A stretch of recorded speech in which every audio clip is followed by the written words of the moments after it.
Hello, and welcome to another episode of Everything They Do Not Want You to Know. Technically, that's not the name of the show. It's They Don't Want You to Know, not Do Not. I did think about Do Not. How you guys doing? It's me, it's Jesse Blaze Snider. I'm excited to talk to you today about what has kind of like maybe become like a hot button issue. And this is really why they don't want you to know this. The subject of gender has become such an interesting conversation. And there is, gender, of course, like, the biological idea of gender that people have been using for a long time. And then there's sort of gender energetically as an idea that is being misused in the current state of things.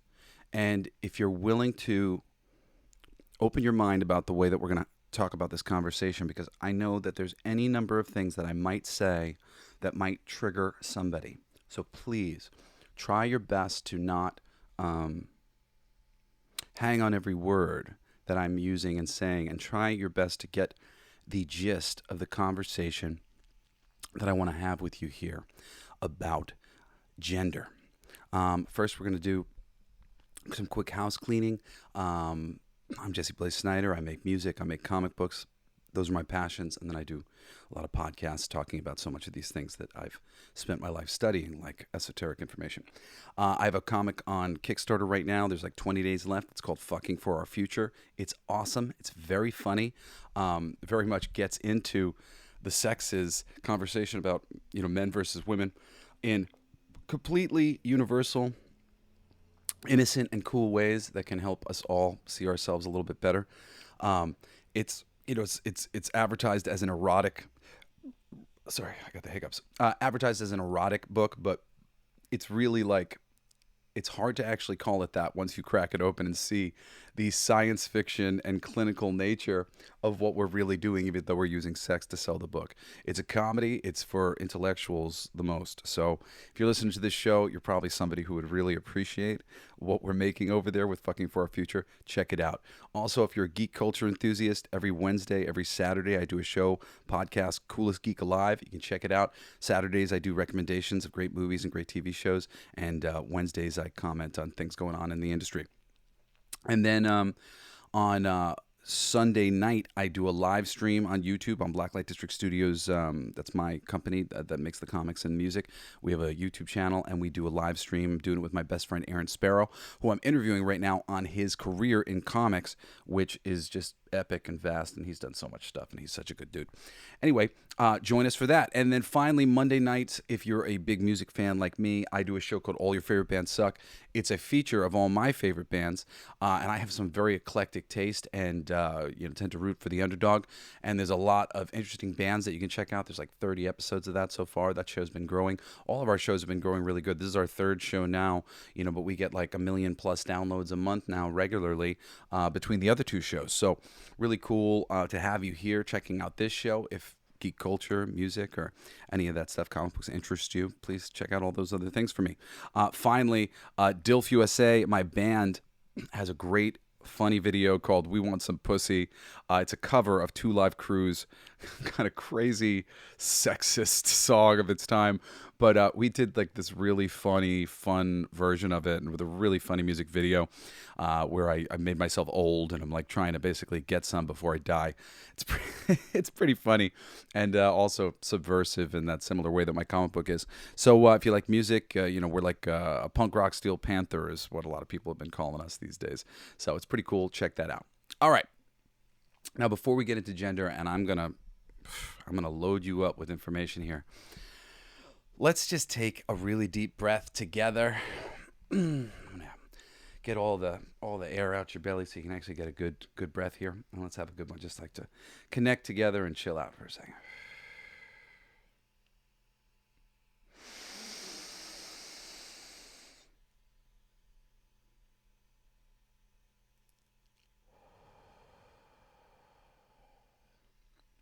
I love you all.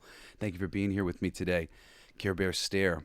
If you've been listening to the previous episodes, not the introduction, but the past was it 5 episodes now, going through the universal laws and why they don't want you to know them. So let's remind ourselves, what are the universal laws ultimately? And, hey, this is my amalgam of Hermetic principles and universal law, but I think together these principles, laws, whatever the fuck you want to call them, they're the ultimate operating system of the universe that we're in. It's like the way the code's written.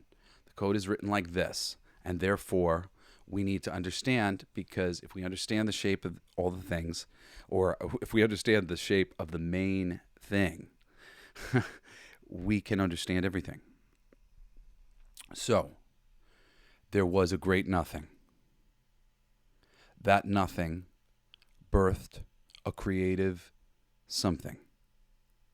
This something explored all possible thought that it could have, and this creative consciousness that came from nothing, which still remains, the nothing still remains, created a physical representation of all of the ideas it imagined possible. The Big Bang comes in 2 parts.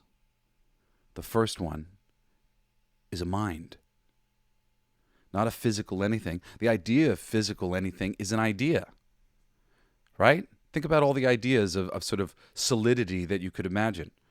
Physicality, liquidity, steam, clouds, intangible, etherical stuff, things that are in the ether. A whole range. So, from this brilliant creative force that knows all things comes a physical execution of things. Law number 1, all is one. All came from this nothing. All is a part of this creative force. Law 2, all is mind. The nothing birthed a mind. The mind created the physical things, the realities, the dimensions.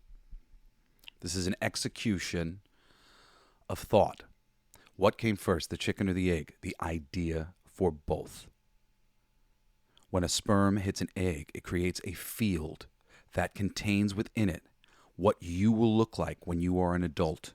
Your body, as a child, from a fetus, you grow in to the field that presents the form that you are.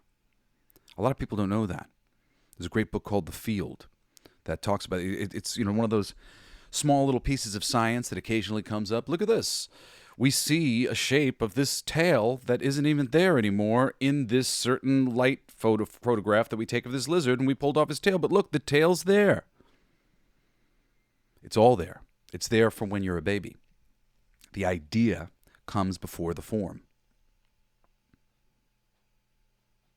Okay?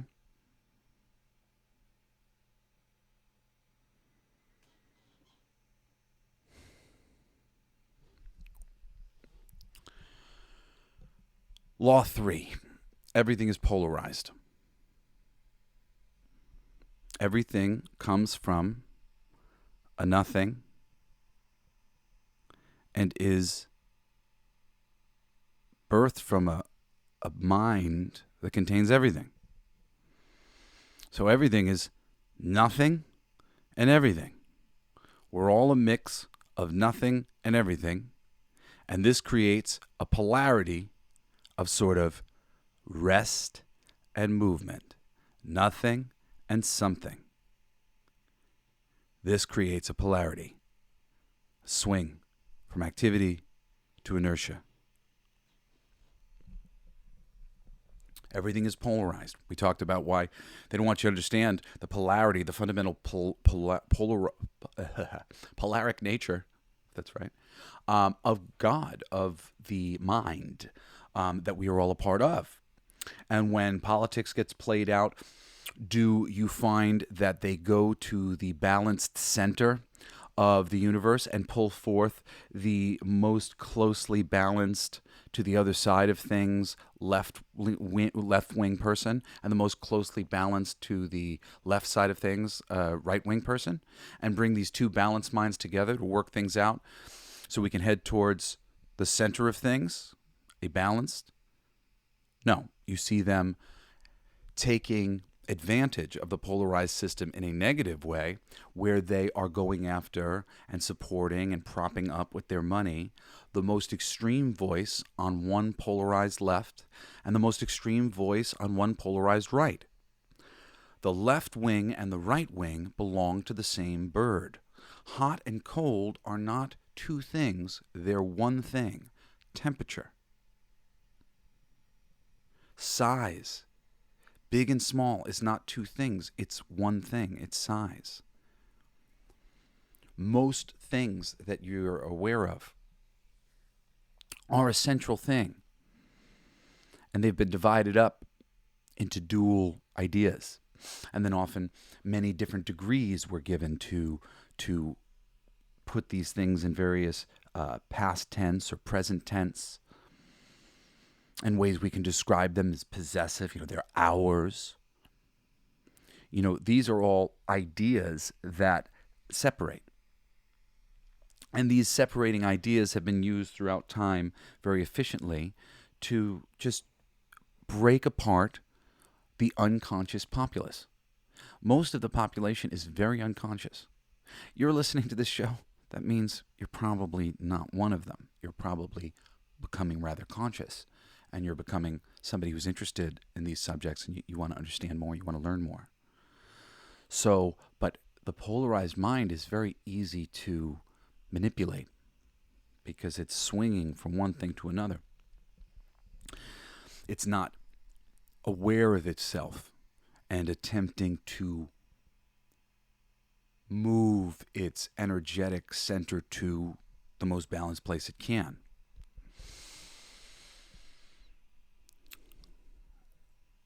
The fourth law of the universe is the law of vibration. Everything vibrates. Like I said, some of these are principles. Some of these I don't want to. It doesn't really matter. It's semantics. So many of these things. But it's about the idea. What's a law? What's a principle? It's an important thing that you should be aware of. So some of these are Hermetic principles. Some of these are universal laws. Traditionally, there's 12 universal laws and 7 Hermetic principles. Mentalism, I think, which is one of the Hermetic principles, is very important. And that's the one that's not contained in the universal laws.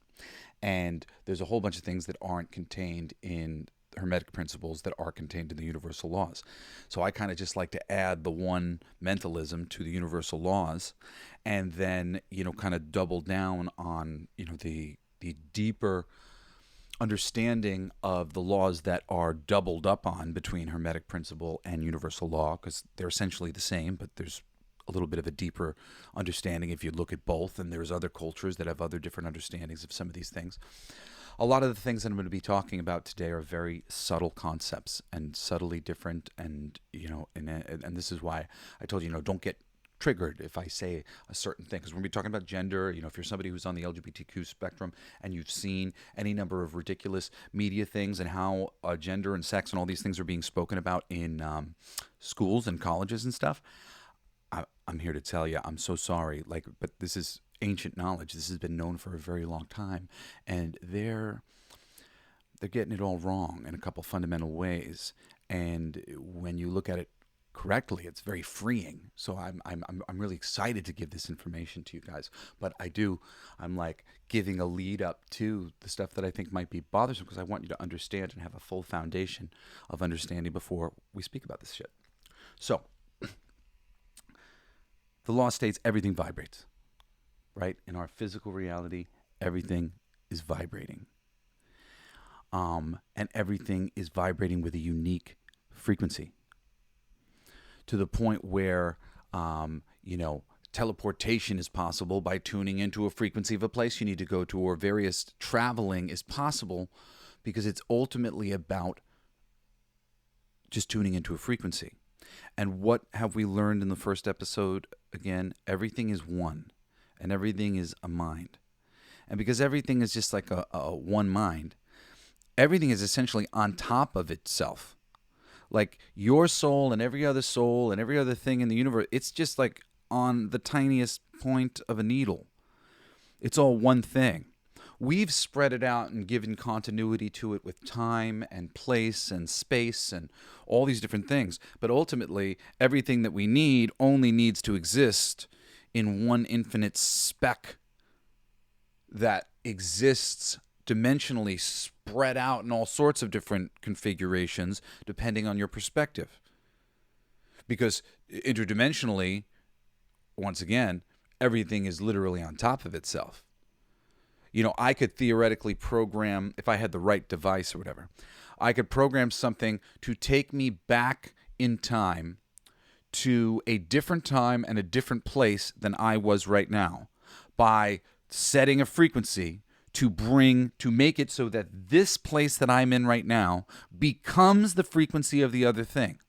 And I travel there. But I didn't do any fucking traveling. I just tuned in to a frequency that exists once and for all time, because everything is one, and time itself is sort of an illusion.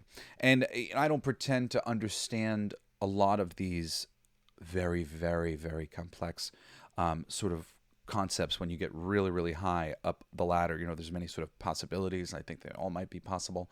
But, you know, time is perhaps stacked up on itself in a few different ways.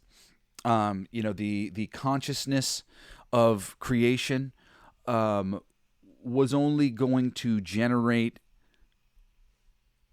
so many ways. You know, the consciousness, like imagine just a baby's consciousness if you just took it and you put it by itself and you just woke it up one day and it itself had to invent everything. It wasn't a baby walking around. It was literally just the mind of the baby going, and thinking things.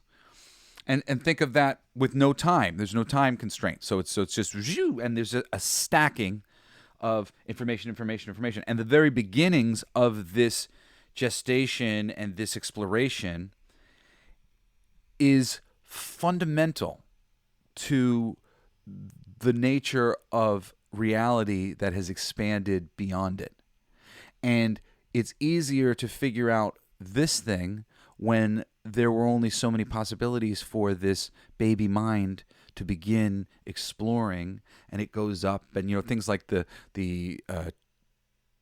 not the tree of life, the flower of life, and there's a couple different versions of the flower of life. There seems to be a more complex flower of life that is the true flower of life, but all of them ultimately represent, all these little circles on the floor represent a very simple exploration of space. And isn't it interesting? Because, you know, we see it flat, so it seems like whatever, but it's all these spheres that are, you know, going around each other. And to a certain degree, it's sort of like you step forward, and then you step to the right, and then you kind of do a whole turn around to check this space that you're in. And the space that you're in the ethereal realm is just sort of like an infinite space of just whatever the consciousness is. Like, you know, who knows where that begins, because there's no physical anything. There's the nothing, and then there's something thinking. But what is the thinking going to really ultimately do? It was shown to me once in a ayahuasca ceremony, which was very, very interesting. Essentially, I saw what looked like, if you're a Pokemon fan, this is kind of funny. If you know Ditto, he's like the little globby purple guy with a little face on him. And it kind of looked like Ditto, but it was a little darker purple, and was almost closer to like a man inside a garbage bag stretching its arms out. And I saw this thing running through all these different sort of configurations. It had its arms out in both directions, you know, and they're not really arms. It's just sort of like this glob would take on an X shape, you know, and a T shape. And it was sort of making all these different configurations. It was feeling itself out. And it was put to me that this was the beginning of creation. This is what the mind did in the beginning. In the beginning, it just sort of like was experiencing an idea of space.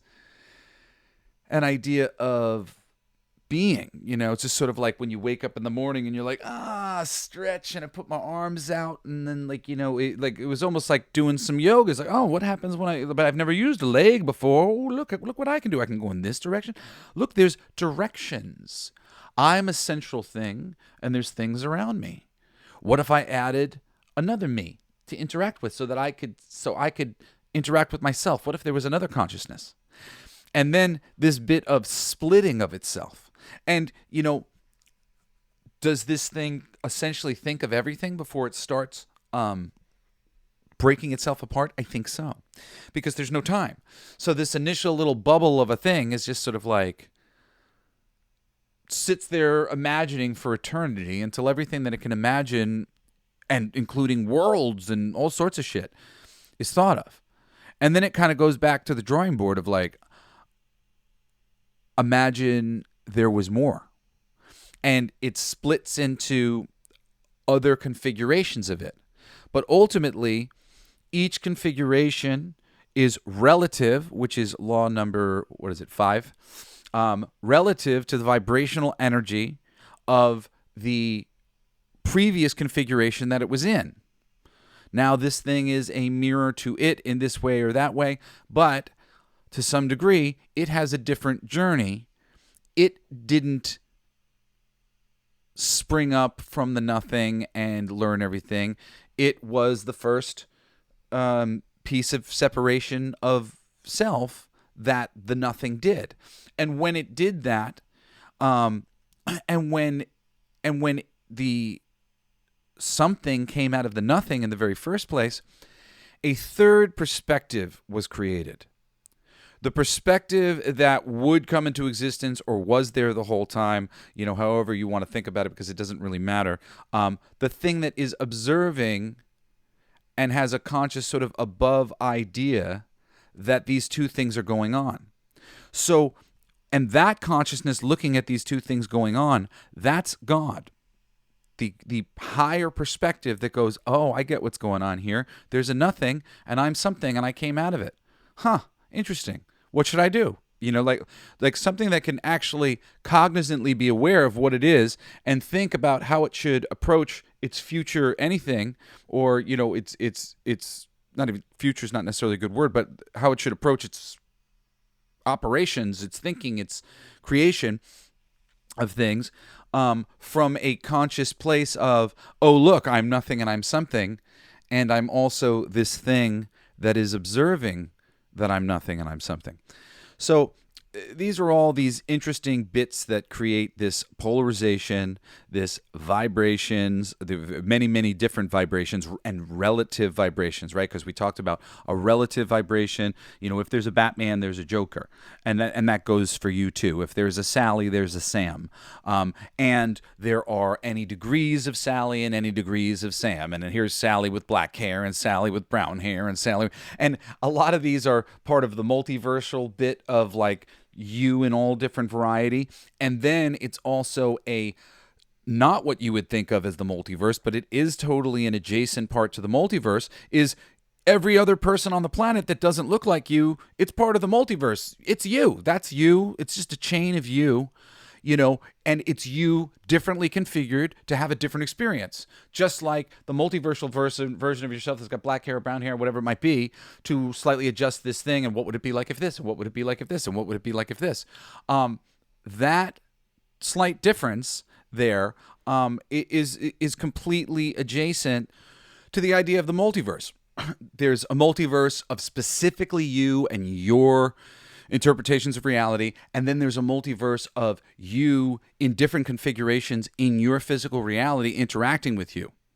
And then you could even think of the multiverse of reincarnation and how many times you've been back as this person or back as this person, whatever, but it's ultimately a sort of multiverse of different mathematical possibilities of you. Let's put him as a cowboy. Let's put him as a lady. Let's put him as a boy. Let's put him as a tranny. Let's put him as a gopher. Let's put him as a butterfly. Let's put him as it doesn't matter. Whatever it might be, we're all going to have the experience eventually. I mean, that's the thing. Whatever experience, especially whatever experience that you are sort of like hexing, or excited about, you will end up attracting those experiences to learn and grow. And the really unfortunate thing is the people who tend to be bigots in one life, in their next life or whatever, they're, persecuted. And the people who are persecuted end up bigots in their other lives. And like there's a swing of like the bitterness and revenge and stuff that plays out in the records. If you're a white guy who hates black guys, you're a black guy now. If you're a black guy who hated white people, you're a white guy now. And often those people, and this is unfortunate, but this is a truth, those people tend to lead the charges at the most extreme polarized places. So the people leading the right-wing craziness are the people who are most scarred by the sort of thing that they've become. They're hurt by it. And they're activated. They're a part of this swing back and forth. The people on the left who are super extreme, they're hurt by it. They were persecuting gay people in their previous life. They know how terrible people can be because they are that terrible person. And now, in this life, being gay and knowing how terrible people can be, they're like, people are fucking terrible. And I need to, And now they have a really loud voice. And it goes the same way on the other side of things. It's really a vicious cycle, and it's terrible, for when you really start to understand these concepts and get a mind a mind enough to understand, you can really have empathy for either side of the polarized mind, even the more extreme viewpoints, and you just kind of go, all right, well, like, level with me, and like, let me level with you, and how do we move forward? Because there's a reason why people get so crazed, and it's just the nature of reality. All right? So you got everything vibrates, everything's its own unique vibration, something you can even tune into. That's why when somebody dies, it's very easy to think of Uncle Ronnie, and then all of a sudden, Uncle Ronnie and who they were, appear to you in your mind, the vibration, the feeling of them. And it's like they're there. It's like they are talking to you, and they are, because it really is that simple. When you evoke the energetic, mathematical configuration of a being who is eternal, this is the physical thing here. Seems like this is the only thing. There's a lot more over and over and over again. I've recommended many times. I recommend it highly to anybody who is on the LGBTQ spectrum or whatever, and in any way, shape, or form. And I should say, I don't like to talk about this because I don't really dig the limiting labels of this fucking unending LGBTQ RSTUVWXYZ. I think it's fucking insane. But I am non-binary. I've never. I didn't not identify as a man, but like I didn't identify as a man. Like I didn't feel like a man. I've always felt rather feminine in a lot of ways, even though I have a lot of boy hobbies, and I'm, to anybody looking out at me, I'm a straight dude. I don't usually talk about this stuff, but I have very specific type of woman that I like. I'm a feminine guy who I present masculine because I've learned to be masculine, but I like and am comforted by really powerful women. I like really strong masculine women, and not like they look like boys and whatever else. Like I need girls who like to also be girls, but I've always gone after people who had a nice, strong masculine energy. And we're going to talk about what that really ultimately means in a little bit, because I have always had a very strong feminine energy. So this whole thing of non-binary and all the fucking, I just don't even spend any time with it. None of my fucking gay or trans friends or anybody that I fucking know who is cool thinks that these labels is cool.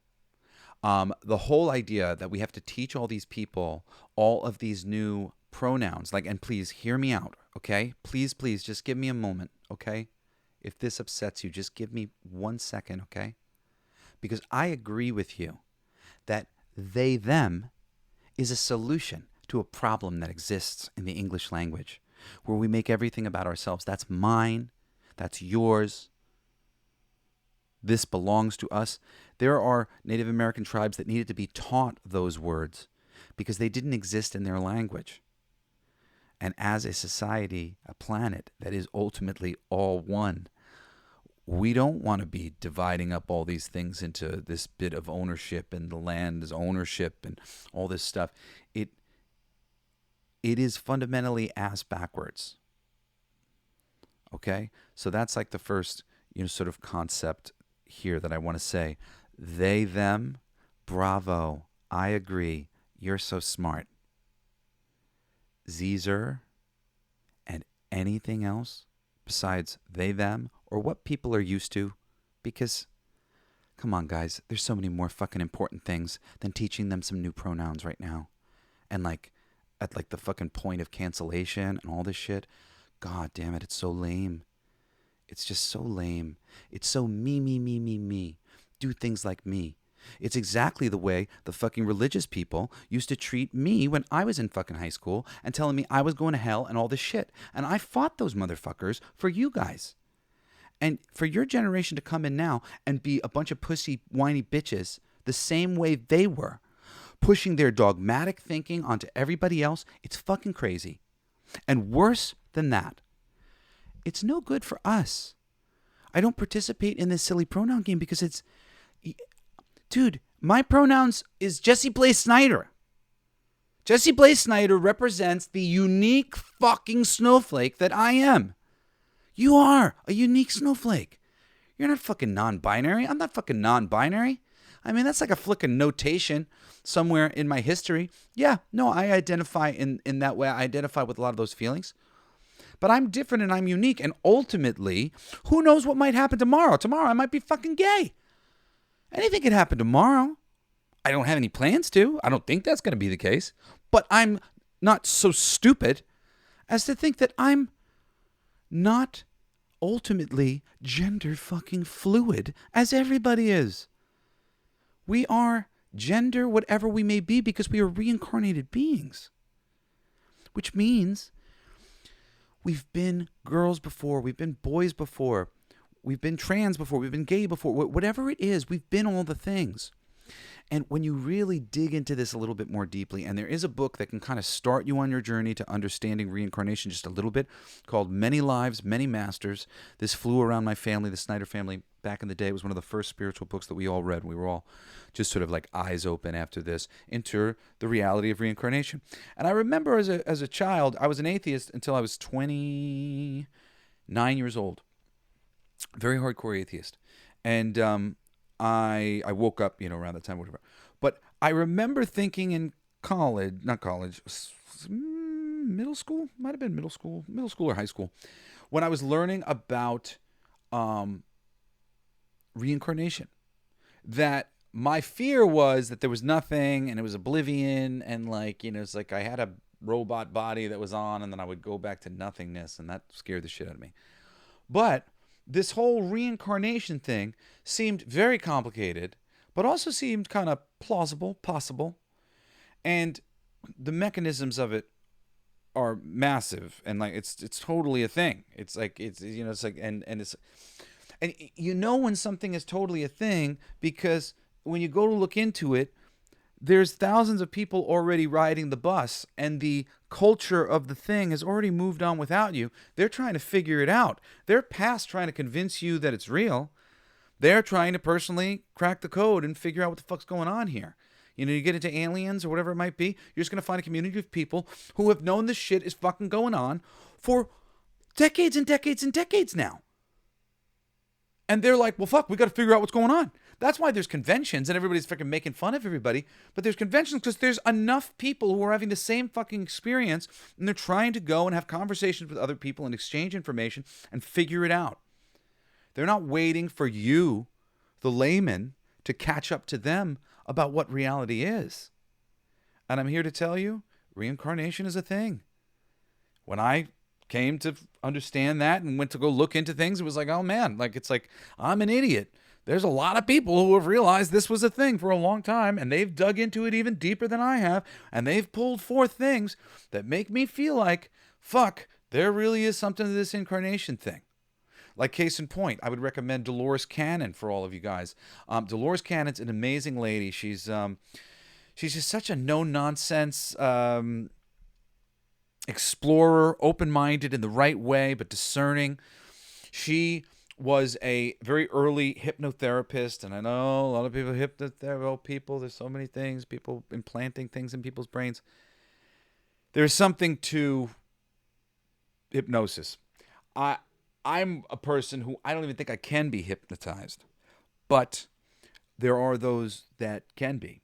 And this subtle direction that is able to be taken by somebody who understands the mechanisms of sort of the subconscious mind and the deeper mind and higher minds, can bring you through not just past lives, but can bring you to the in-between moments of your past lives. So your life ends, and what happens in between then and the next life. Dolores Cannon basically figured out how to get people to this state where she was able to access sort of the guiding angels, for lack of a better word, angelic, energetic, intelligent forces that were bringing them through the processes of various things. And basically, through bringing her patients into this state, she ended up turning her patients into conduits that allowed her patients to bring forth communications that are mind-blowing. So much of the things that, like, I'm talking about with you right now, and like, these things don't all come from Dolores Cannon, but everything that Dolores Cannon says is just a fucking really good explanation of shit that's explained less great in other more esoteric places, like the ancient Vedas, or, you know, these universal laws that I'm teaching you now. Right? These things are ancient knowledge that has been around the planet for forever, but she's this nice old lady who just started translating these different things and going. So she has books and books and books of these essentially channeled through patients information. And that may sound to you like, oh man, she's getting some information from random people all over if you hear the story and hear the information, because it's not about how she got the information. It's about the fucking consistency and brilliance of the information she received. And the brilliance of it alongside the information that savvy and open-minded people have come to understand about the nature of reality. All is not what it seems. It's a mind, a polarized mind of a giant brain, essentially. A mind of God. It's not a goddess. It's not a. He doesn't have a dick. He doesn't have a vagina. He's got all the things. It's got all the things. We can't properly express what and where we're coming from. We're coming from this infinite thing, and we're this tiny expression of it. And it's easier to think that we're this tiny speck that's not going anywhere. It's not going to exist after this. But the reality is, we are just this infinite thing on a conveyor belt of love and joy, experiencing new experiences all the time, just constantly growing and changing. And I mean, that's the only consistent thing, is the nothing and change. And it goes, we appreciate some things, like the nothing, here it is what it is. And then maybe there's a new idea. How about ideas for the first time? From the nothing to ideas. And then the ideas, there's one idea, and then there's a break between every idea. You know, it's idea appreciation, idea appreciation, idea appreciation. And idea appreciation is actually a very good metaphor for gender. Idea appreciation. The masculine energy is the appreciation. The feminine energy is the new ideas. Maybe this could be a little bit better. What if we moved it there? What if we changed it like this? I like it the way it is. Right? like in like the classic relationship, what is it? It's a girl who's making the home and making all the kids look cute and decorating the house, and a man who's just defending that, making sure that anything she makes can be safe and appreciated. That's it. That's the fundamental masculine nature and feminine nature. This masculine nature protects this feminine nature so that it can do its beautiful, godly thing. But it's an appreciator. It's an energy of, I don't want to say love, admiration, I guess is kind of the thing. You know, you're sitting and admiring, enjoying, appreciation, gratitude. There's a lot of ways to describe this, and actually I wrote it down. I have a, if you want, it's a free 14 classes that I did during COVID, and I just put them up for free. I was teaching them out of a local spiritual shop, and we filmed them, and they're there on Blacklight District Studios YouTube. There's 14 episodes. It's the 13 universal laws and an introductory episode. You know, some of the information will be repeated, but a lot of it is said in different ways. But certain things, I've been listening to some of those before I've done this show to just sort of remind me of some of my favorite ways to talk about some of these things. And I ended up writing a whole bunch of things down from the episode so that I could help us think about gender and the law of gender the right way. So here we go. This is what I'm telling you. And like, these are the facts.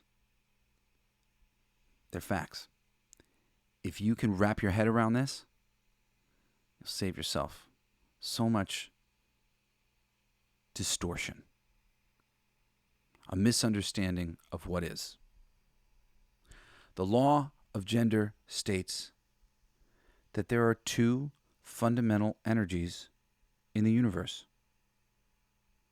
masculine and feminine. All beings exist as not one of these two things, but both of these things in different measure. You may be a 99% masculine female with 1% femininity energy at your natural state. You may be the opposite way. You can be a dude like me whose fundamental nature is very feminine. But if you're capable of sort of balancing yourself by knowing your energy, because usually most of us are trying to balance our energy. When we feel really soft and whatever, you know, usually we try to project some other things that will guard us from that softness that we're putting out. We're always trying to balance ourselves, and often we balance ourselves in relationships.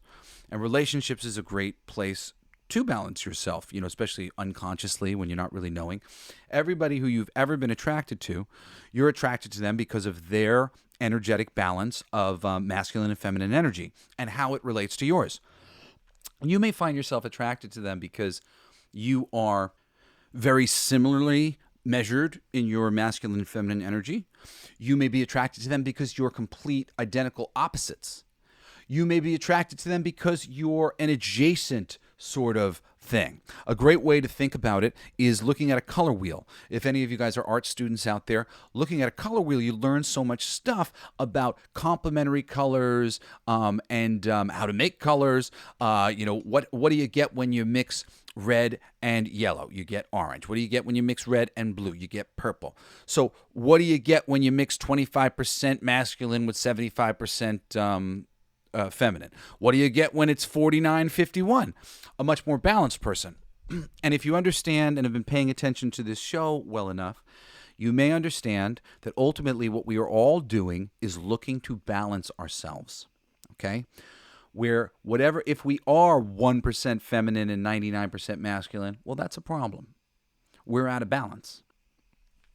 Ultimately, through being male, being female, we are looking to slowly bring ourselves towards the center, which is the light. You know, the light is, there's one thing, we're all one.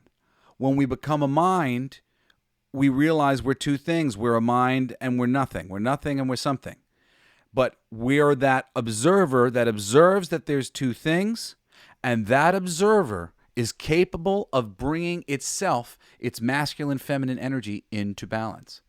Um, I'm, I don't think I'm, on planet Earth, none of us will probably ever be as balanced as we will be in the future, in some other incarnation or whatever else. But we can get ourselves to a pretty reasonable, decent state of balance where our masculine and feminine energy is fairly close to 50-50. I think I've gotten myself there to, approximately. I'm sure one will come out over the other here or there over time if you're looking at it on a long enough mathematical scale. But for the most part, I've been able to get my appreciation for what is and nature of I want it to change, I want it to be better, into a certain amount of balance. Honestly, like for me, my masculine was the hardest for me to get under wraps because I didn't generally have an appreciation for what is. I wanted to change what was. I didn't like all the things that was. My feminine energy was like, I got all these ideas. I know what we can do to make this fucking place better.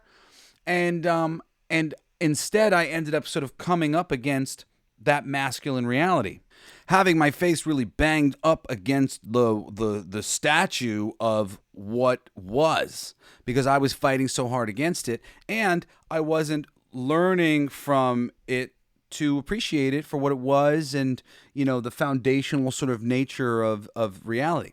But a lot of that was because I'm a more feminine person. I don't know how it is when it comes to my life. Was it the last life? Like, how does it even work without time being relative? Based on my understanding, lives are all kind of actually like happening in tandem. Like all time is in tandem. It's really kind of crazy. So I don't know exactly how it wraps up, but I have seen a life that I know is sort of relatively recent and adjacent to my life with my ex-wife and with my family, the Snider family, where I was a little curvy Native American lady.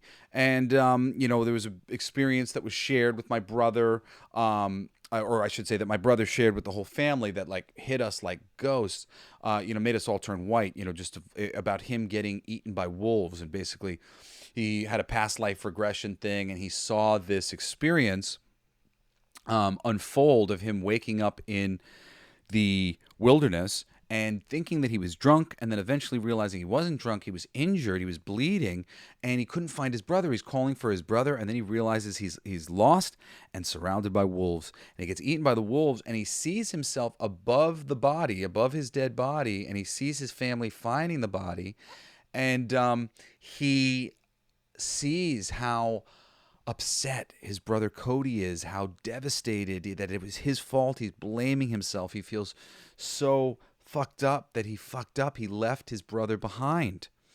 And this was so crazy because my brother Cody was a filmmaker, and he had been making short films, and he had made like 3.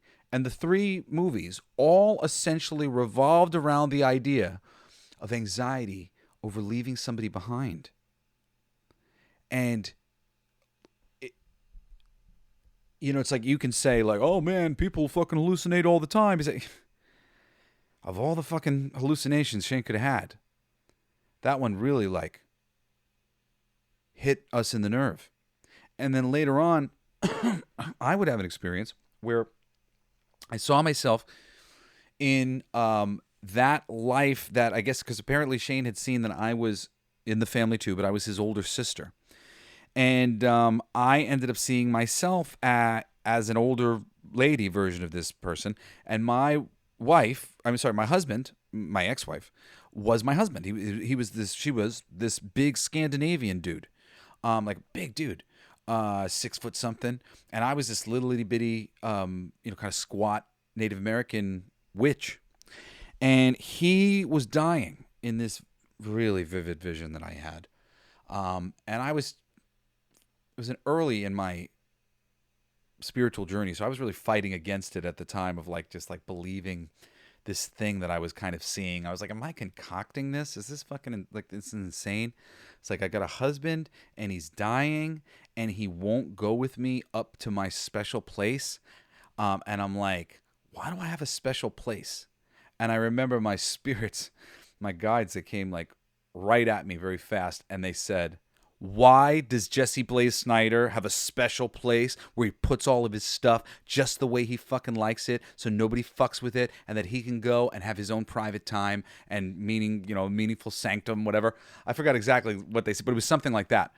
And it was very much, if you get the drift of what they were saying, yeah, that's very much my personality, actually. I've always had a special place for myself, and even as I've become like a fucking warlock or whatever you want to call me, a plant medicine man, I'm very meticulous about the way I do my magic and the way I'm approaching my visualizations and my things. And I did understand why, as this Native American lady, I had this special place. And it was a little bit up the mountain. And my husband, he didn't feel like he could make it, and he was refusing to go. And I was fighting with him because I knew that I could save him with, various magic isn't magic. I mean, it's just science. It's just, she in this life I had learned energy healing and various things, and he was sick, but I could have helped him, especially if he believed. If he believed I could. But he didn't believe. And that was this lesson of this life, and the lesson of my relationship with my now ex-wife, which was, at the time something for me to learn, because basically eventually he passed out or something like that, and I dragged him up the mountain, and halfway up the mountain he died. And I was a little lady and he was a big dude. It was fucking hard, and I like dragged him up the mountain, and I saw myself in this area that I had made on the mountain, this perfectly kind of circular area. It was really interesting.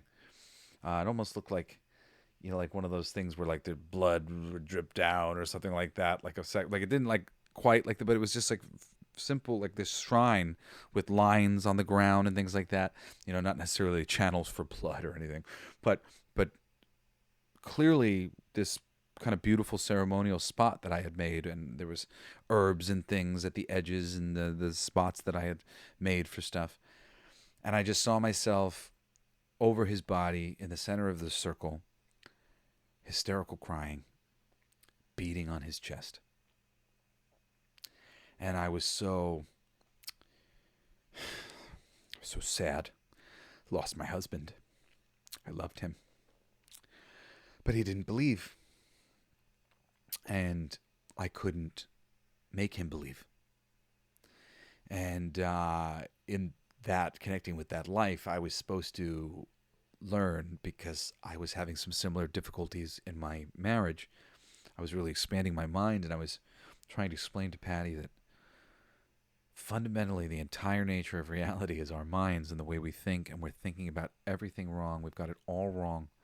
And I am coming to understand the fundamental nature of reality, and I need you to think with me. I need you to help me reinforce this new way of thinking, or I'm not going to be able to break out of it. If all the people around me keep reinforcing the same tired bullshit. What's really going on in our reality and what we're being told, they're just completely different things. And it's insane once you really start to pull behind the curtain. All sports are either fixed or capable of being fixed whenever necessary. I mean, it's insane. And the ways in which things are fixed is the same way in which Hollywood's fixed. It's fixed in, there's some really talented actors who are never going to end up in a movie because they won't suck dick in some fucking cases, unfortunately. Or at least metaphorically won't. There's plenty of jobs that I haven't gotten because I'm not an ass kisser. I'm a really genuinely sweet person. So I get plenty of jobs, because there are genuinely sweet people in the business. And a genuinely sweet person's okay for somebody who needs somebody to be, at their beck and call, I'm usually happy to do that as long as I'm being respected. So, what are we talking about here? We're talking about gender and what everybody is. So, I was reincarnated, I think, maybe closer, or it feels closer to, because I've heard this said in a lot of ways, but I've also heard it said that like there's no time separating things and events, and that things can be changed and events can be changed. So I don't know. But I've also heard it said that you have, various clusters of lives that you have to do. And oftentimes we'll end up favoring one gender or another. And then when we come back to this existence as the other gender, we're like, no, this isn't right. And we're not wrong. We're energetically predisposed to the other gender. We were that gender for a long time. This does not mean that everybody who gets a sex change operation or whatever else is doing anything fundamentally wrong against God by behaving any other way. The biggest problem that I see with everything going on in the LGBTQ community is not properly armed with the understanding that everybody is a unique mix of masculine and feminine energy, and there's nothing wrong with a boy having a lot of feminine or a girl having a lot of masculine. And in fact, you don't even have to be scared or overthink it. So if you're a girl with a lot of masculine energy, there are boys like me, hint, hint, right, out there for you to find. It's pretty funny. And I mean, I know that you people probably call bullshit on this or whatever, but I have steadily attracted throughout my life many, many lesbians. Girls who thought they were lesbians and then they were hitting on me because I have a really nice feminine energy about me. They thought that they liked feminine energy, so that was mostly they saw it in women. They didn't see it in men as often. But when they saw it in me, they were like, delicious. That actually looks like a meal I'd like to eat. Right? Because it's not actually about the sex and whatnot. I've said, and joked about how when I see transvestites versus women dressed like men, I'm more attracted to the transvestites than I am attracted to the women dressed like men. When I see the women trying to express like men, I get immediately turned off. And just, that's not what I'm looking for.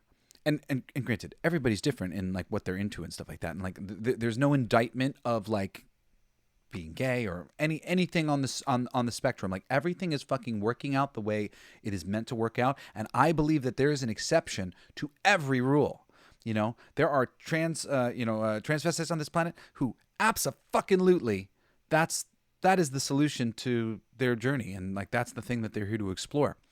But there are also people who are on a spectrum of just sort of confusion because they feel just fundamentally wrong, and then the solutions that they come up with to fix the situation doesn't exactly scratch the itch or do the deed because, oh no, I didn't exactly feel that way.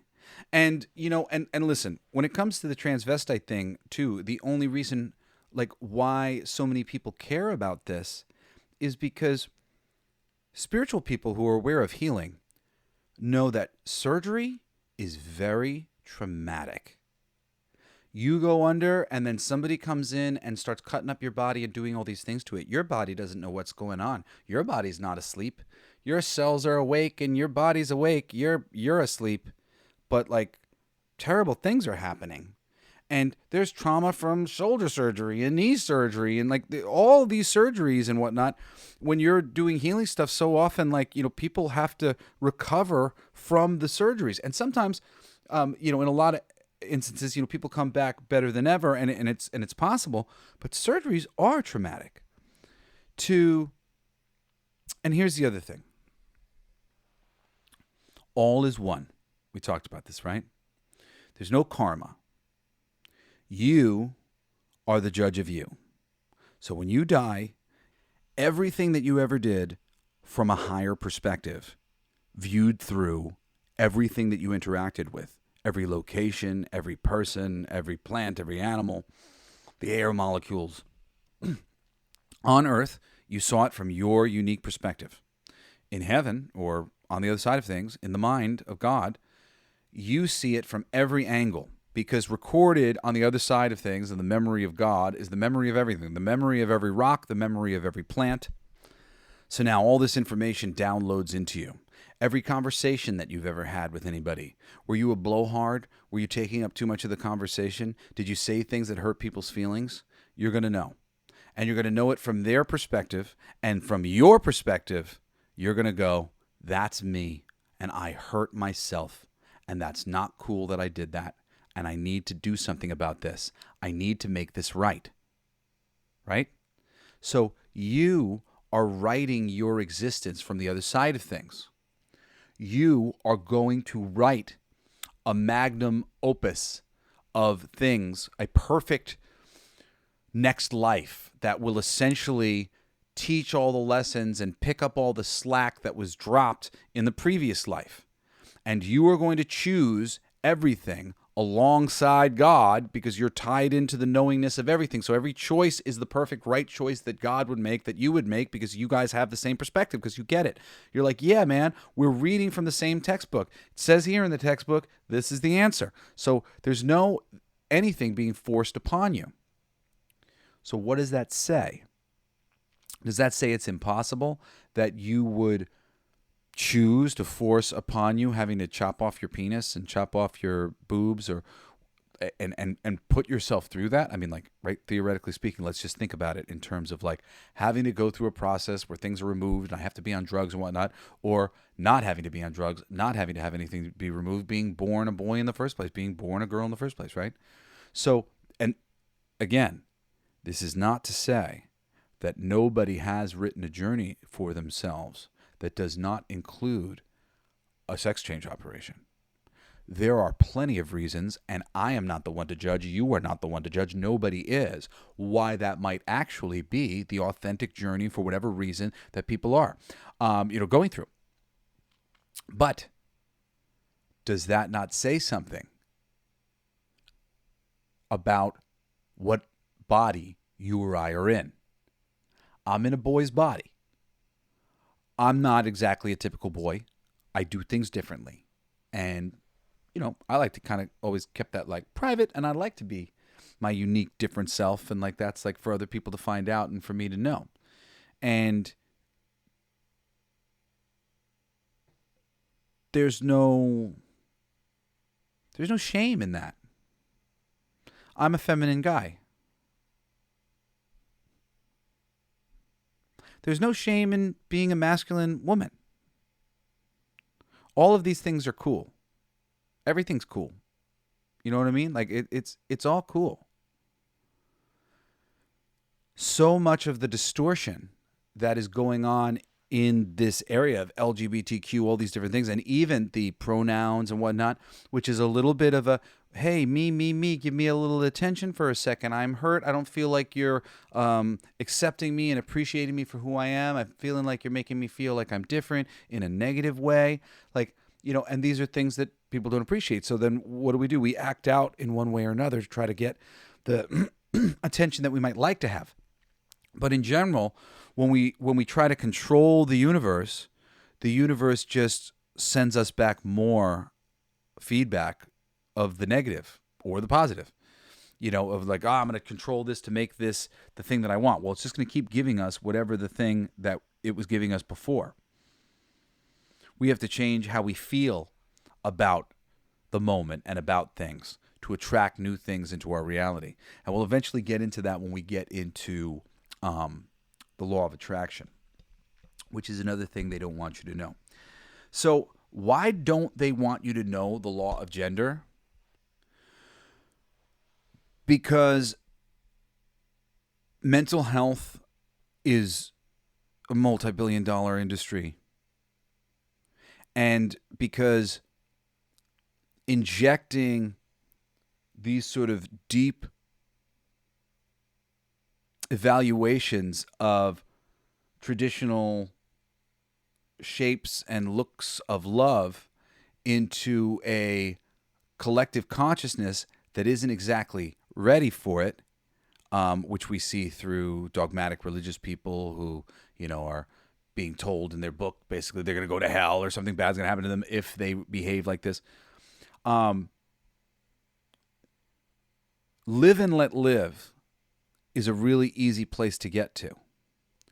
But the moment people feel pressured, like they're less, or they're not getting less attention, being treated less good, getting honored less, feel like they're having to share the stage and give a larger piece of the stage to any given group, that's when people get upset. We were upset when that larger piece of the pie was being given to the Catholics. Their power hold that they had isn't really there anymore. The dogma that was in most Catholic, churchgoers' minds isn't really there. These things have changed. Now there's a dogmatic sort of thinking in the super left-wing, gay culture and sexism and whatnot, and they are using you.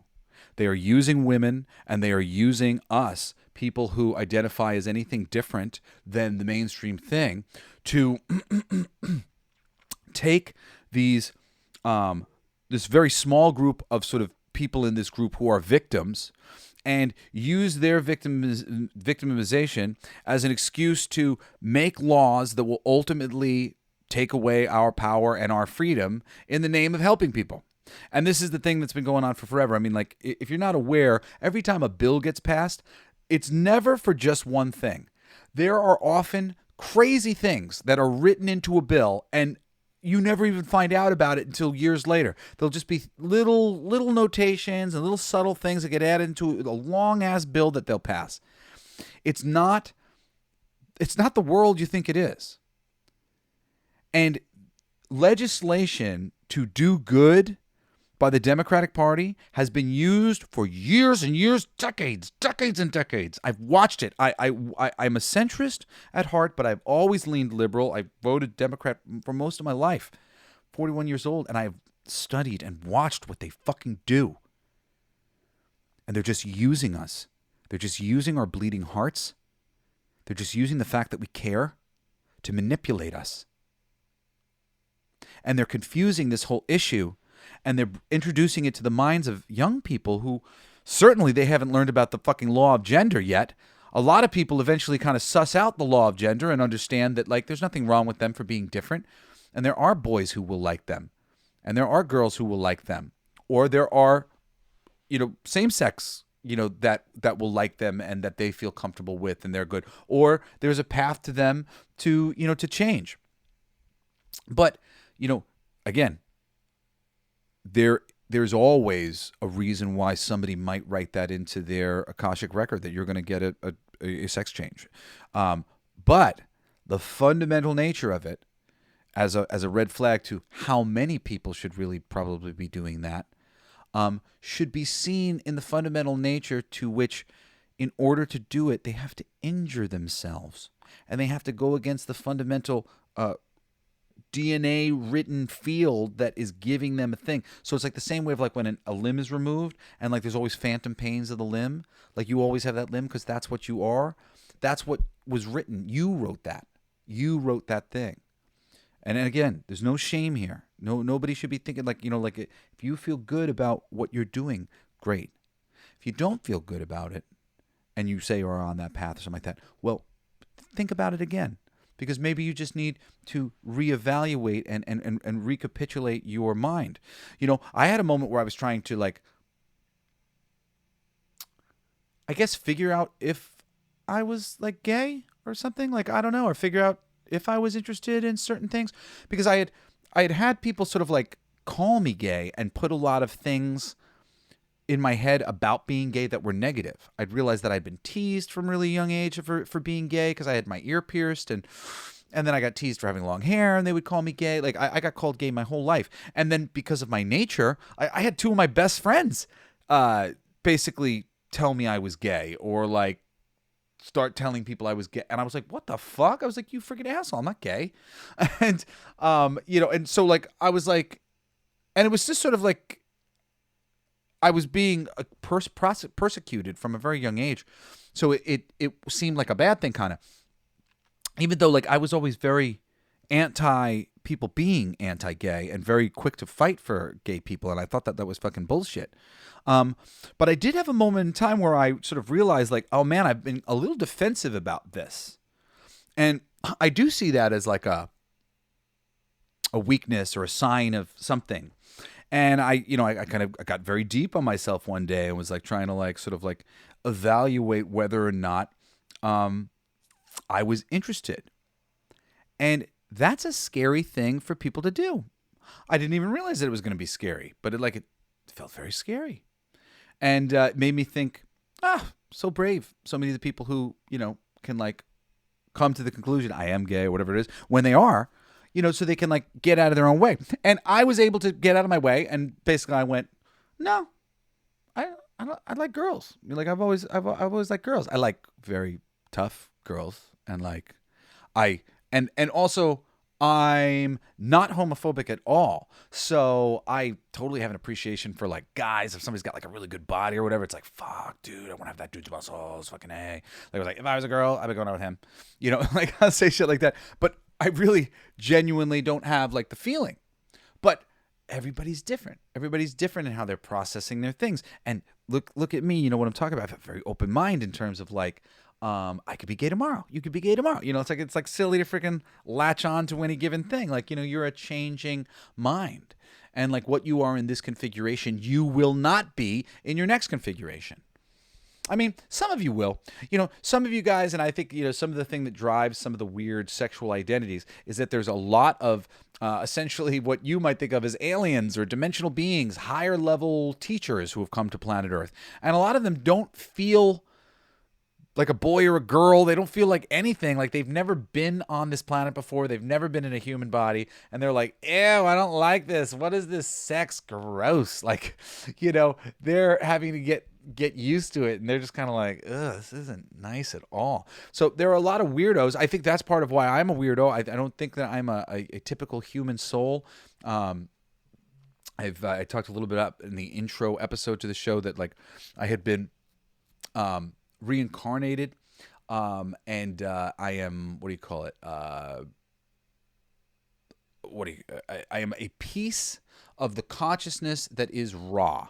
And for whatever reason, I am like most capable of sort of channeling the wholeness of Ra, which includes a divine feminine energy and a divine masculine energy with my energy, which as it was shown to me was that this was the masculine, this was the feminine, and that I was the building that they were in. That I was more of an elemental being of structure, like Lady Gaia or, the elementals for the rocks and shit. But that I was the I represented a certain amount of structure of the universe. And I think that that's why I've never really identified as a boy and I've never really identified as a girl. And I kind of suspect that in every life I've ever been in, I probably didn't necessarily identify as either one. When I was told that there was a girl energy and a boy energy and I was the building, I was like, that makes sense to me. I feel more like the building. I feel more like an architect than I feel like an individual. Like, in terms of like the architect is trying to make a thing for a whole group. We're going to put you in this room and you in that room. Like I'm trying to shepherd things, trying to figure things out, trying to frame things in a positive way for people. So I identify with that a lot more. And a lot of people are incarnated in different ways, whether it's from an alien species or a dimensional being, or they are some sort of elemental. They're fire, they're water, they're the god of the bird. There's all sorts of beings incarnated here on planet Earth. And it's very difficult experiences for us because we have a greater depth of feeling and emotion available to us. And in a 3D world, it's getting better now, but in the world when it was 3D, the depths of our pain and our sorrow is that much worse. So, this is so often the people who are drug addicts and are friggin' manic depressives and bipolar, they're actually angelic forces who have come here to do a lot of good, but they can't handle a lot of the bad that they're being subjected to. So there's all sorts of interesting energies going on behind the scenes and incarnating into planet Earth. And every single one of us is unique and interesting. And I mean, if we keep doing this LGBTQ, it just goes on forever, guys. And it's so silly. It's silly. You know, they, them, I'm with you. Let's all be they, them. Cool. And like everybody's pronoun is just their name. It's just chill. My ex-wife, there was a name that she wanted to name our kids that I was like open to, which was Steel. Steel is Superman's one of Superman's not sidekicks, but one of Superman's partners. Steel's got such a great story. It's very simple, but John Henry Irons was like this construction worker, the engineer guy working on a construction site, and he was I think he like almost fell to his death or whatever. But Superman saves his life, and he turns to Superman. And he goes, "What can I do to repay you?" And Superman says, "Make it worth it. Like make your life worth living. You know, like you've got your life now. Like I owe you my life. Well, make your life worth it that you are still alive." And he dedicates his life to being like Superman. When Superman dies, he's one of the 4 Superman who rises up. He's got the eye of the steel suit. He's going to make the world a better place like Superman did, inspired by Superman's example. So I love Steel, and I was like, yeah, I'm down, Steel. And I was like trying to figure out something. I don't know if it was going to be a middle name or a first name, because all my kids are named after superheroes. Well, not superheroes, but comic book characters. It's Logan Lane, Parker Pride, Cassidy West, and Grayson Wayne. But Steel. But she didn't want to spell it Steel, Steel. She wanted to spell it Steel, Steele. And I said, let's see if you can go with me on this. I said, I don't know. I don't want our kid to have to be one of those assholes who's constantly going around in their life having to correct other people on how to spell a relatively common name. You know, in this case, it's not a common name, but it's a common word. And like everybody's going to spell it the way it's, you know, they know how to spell it. And then they have to go, oh, it's with an E at the end. I'm like, do we really want to create a child who has to go and correct people constantly in their life? Well, that's what we're creating with this whole pronoun game. We're creating a whole generation of people who have to go around correcting everybody about how to talk to them. Like, oh my God, guys. Like, this doesn't do anything good for our community. It doesn't do anything good for people who are different. This doesn't make people more accepting of us. This makes people a little bit more closed-minded and a little bit more like those people are, you know, confused or whatever. Like it sort of validates all of their arguments that we're somehow misaligned or not really getting it right, because look how pushy they're being and overbearing they're being about this thing. And dude, it's true. If you're doing this thing, I'm telling you, dude, I know plenty of gay people, plenty of trans people. They're not doing this. They're not on social media and fucking yelling at everybody and like push. They are not the head of this snake. It's largely driven by the fucking media and the political apparatus and all of these fucking think tanks and these money that's going into propping up certain things that they want to see propped up, basically divisive conversations that they want to see had. The people who are really cool, you know, we're punk rock, man. Like, you know, we like being different. We like that we're not like the fucking normies. We don't want them to fucking accept us. Not like that. You know, like all these like drag queens going to fucking read books to little kids. I'm like, what are you doing? Why? Like, half the fun of the drag queen thing is going and doing this thing that's outrageous and fun and whatever, and that it is adult fun that adults are allowed to have. You can dress up like a woman or dress up like a man and go put on a show, and like that's fucking fun and cool. But brought to reading kids' books, you know what the whole drag queen thing is about. Feeling sexy and all these things. Like, why are we bringing that to fucking little kids in school? Why are we talking so damn much about sex with all these young kids? And there's a lot of things I don't like about that. I'm a father of 4. You know, my kids have an understanding of, you know, lesbians and gay people, you know, but not viscerally. And it's not a constant subject of conversation because you're not trying to sexualize children from a young age. And bringing up something to them so that they know that gay people exist and that lesbians exist and that that's okay and that everybody should be, tolerant of each other and blah, blah, blah, blah, blah, and that there's lots of different ways to pet the cat. That's fine. That's one conversation, and then it's over. But when the conversation keeps coming up, we're here and we're queer and we're here and we're queer and we're here and we're queer, what you're doing is you're really stirring the conversation about sex before kids are ready to be having those conversations. Once those conversations click on, that's all the fucking kids are freaking thinking about anymore. Parents are trying to parent their kids and raise their kids. We don't need to sexualize them any sooner. And sexualizing your kids sooner can lead to bad situations for your kids. Them getting into trouble and, inappropriate things happening and them thinking that it's appropriate. It's a very slippery slope. And everybody needs to be able to gauge their own way down this path and not have it dictated or peer pressured by the people around them.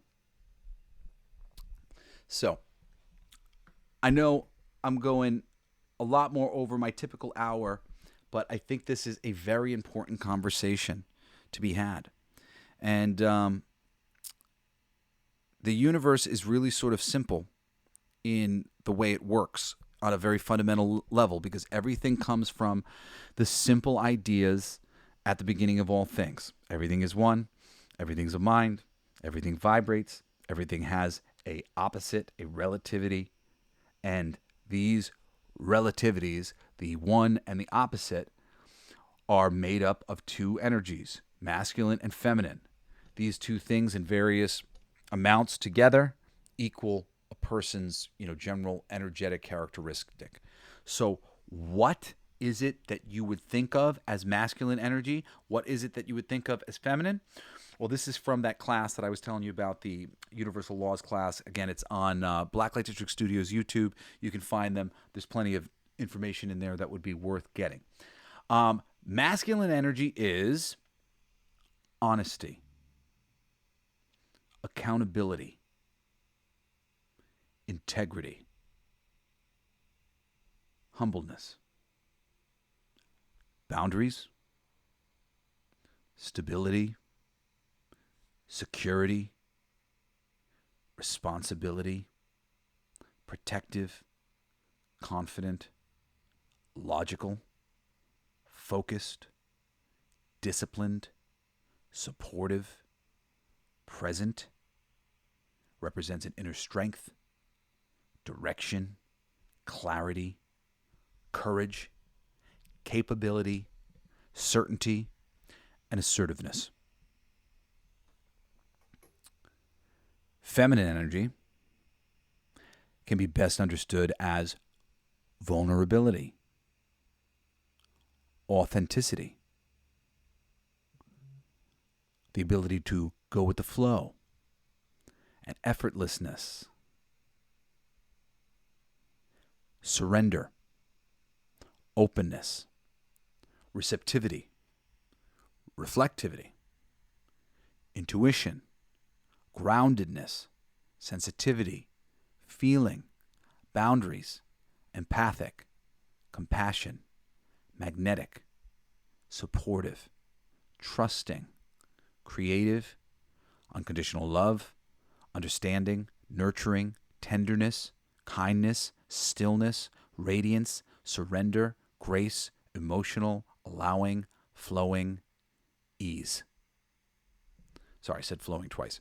So as you can see, there's an absolute nature about masculine energy. Honesty, accountability, integrity, humbleness. This is about like lines. We don't cross this. We keep it here. Feminine energy is about change and creativity, authentic to the situation, flowing with the situation, effortless because it's working with what's there, surrendering to what's there. I mean, even think about sex between men and women, right? To a certain degree, there is a very simple surrender in what a female does when he has sex, having sex with a man. A man has got his penis is a strong post, right? It's gonna push it into a vagina, which will surrender itself to allow this thing. It will be receptive and open to the penis, right? Reflective, intuitive, grounded. Grounded meaning linked to the things around it, understanding people, life, being empathetic, sensitive, boundaries, understanding that one size doesn't fit all, right? So that's your masculine, that's your feminine. But is one bad and one's good? No, they're both good, and they both can be bad. They both are necessary at the same time. And, I had a list that I put together of, opposites, your AC/DC, and look at that. So the fundamental nature of the universe, right? AC/DC. Which bit of the electrical current do you want? The masculine one or the feminine one? And I don't know, I've never looked into that deep enough to say, to tell you which current would be considered the masculine or the feminine, but there are only two energies in the universe, and they are the masculine and the feminine. And it's proven by something as simple as AC/DC, not the band. So let's go with some opposites. Logic versus intuition. Logic is, logically based on past experiences, 2 + 2 = 4. Intuition is, I think 2 + 2 = 4. Or, in this case, the answer is 5. But it's about being empathetic and aware and conscious of the situation as it is and adjusting for it in that way. Being open, receptive. Analysis versus values.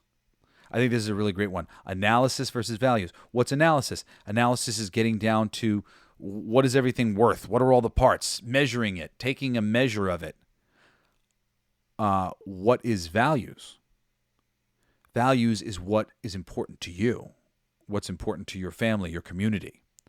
So go looking at the value system, figuring out things through a system of values versus figuring out through a sanitized system that is just black and white.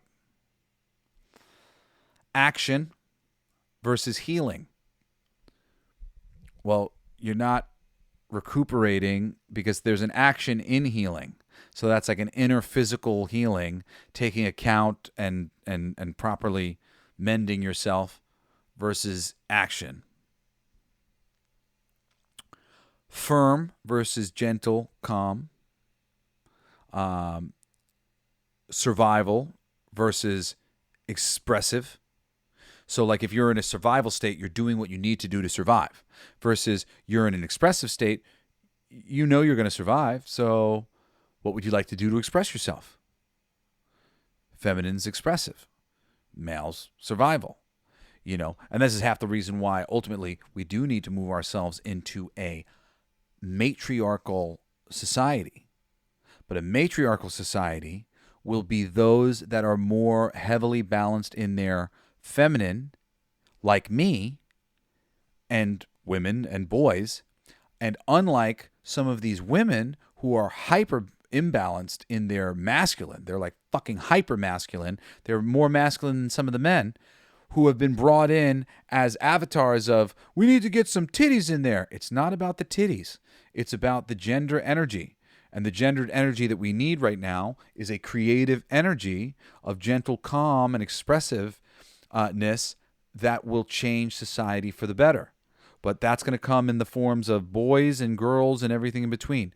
The gentle, feminine, carrying holders of powerful feminine energy, those are the people we need to be voting into office. And we need to be not supporting the masculine energy so much. Because what does the masculine do? The masculine holds and honors the thing as it is. And what is desperately important right now? Change. We need some major change to take place. Eventually, once we have enough change in place, constant changing and changing and changing and changing will lead to a masculine revival, and the masculine will have to take over to honor the best ideas that we came up with yesterday, hold those things in place, and teach us how to move forward from there. Everything's always flipping and flipping and flipping, and we've held our guns and been very masculine and strong to do things a certain way for a long time. But the time has come to change the way we're doing things, and that's why we need to move into this new state. But this new state is creative. It is a state of femininity, which is, what does it look like when you see it in a politician or whatever the fuck it is? Is it loyalty or is it wisdom? Nope. Loyalty is the masculine. Loyalty to the old system, to the way as it is. Wisdom is looking at things for what they are and understanding things where they're at, judging them for where they are, not getting mad at your mom and dad because she doesn't understand the spiritual world the way you now do, or anybody else for that matter. Keeping yourself able to go with the flow of what reality is actually presenting you with. Masculine would be adventurous or urgent versus patient and boring. If I pulled those out because if you look at adventurous and patient, or urgent and patient, there's a lot of different ways to look at these things. So like forgive so much as it loops, but you got to look at just the central theme of what's going on here, which is holding ground for something, to honor something, love and appreciate something, or going, perhaps this could be better. Perhaps there's another step. Perhaps there's more, right? I'm going to go through the rest of these relatively fast. Rational versus emotional. Okay, that's a very classic one. Comedians always talk about that. Strength versus flexibility. I really like flexibility. It's not that the women are weak. The women have the benefit of flexibility. It's very interesting, actually. As a very feminine man, I'm very flexible. Like, I remember I had a doctor one day. He went, "Man, you're stretchy." He's like, "Put your thumb to your forearm." And I pulled my thumb down to like my forearm. Like I literally it's a long thing, but I could put it there. And he said, "Try to do that with mine." And I wanted to try to do it with his, and he couldn't move at all. It was just stiff as could be. And, well, flexibility is a real skill that women have. Boys, have you ever tried to do a split? It's not so easy. Flexibility is a gift. And flexibility isn't far off from durability, and durability is similar too, because what are women doing? They're expanding their uteruses and all these other things. So there's a different sort of strength that the women have. Flexibility, being able to, like the pussy, can take a pounding, take a licking, and keep on ticking, right? What is that? Strength versus flexibility. What is the guy doing? His penis is getting erect. He's getting strong, and the vagina is getting flexible. Okay, masculine, feminine. Again, this isn't to say that a woman can't be strong. This isn't to say that a man can't be flexible. I'm saying I'm very flexible. I've grown up with guys thinking that I was gay when I met people that I liked, and I went, "Oh, dude, you're super cool. Like, let's be friends." And they were like, "Are you gay?" I'm like, "No, just wanted to be friends." Dick. Projective versus receptive. Coming at ya versus receiving. Projective, penis coming at you. Receptive, receiving. Give and receive. It's fundamental in the nature of physical sex, like I was just talking about. Sorry, I had that written down. I wouldn't repeat it myself. But expansive versus intuitive. Individual versus group. Again, bringing to light the empathy versus the individual trying to save the wife, trying to save the son, trying to save the town, trying to save the hero is always trying to save the individual versus the group. The feminine energy is able to think, well, we're on a planet, right? There's a bigger and bigger group.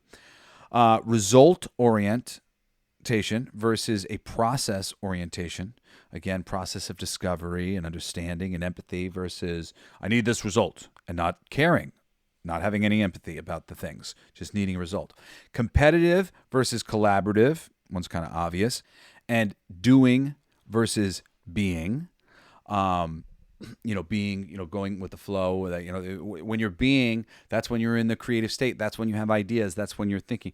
So it's very flowy and being open to change.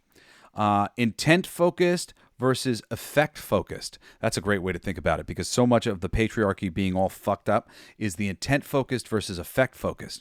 They've got an intent, they've got a thing that they want to do, and they're going to do it. But the actual effect is often terrible.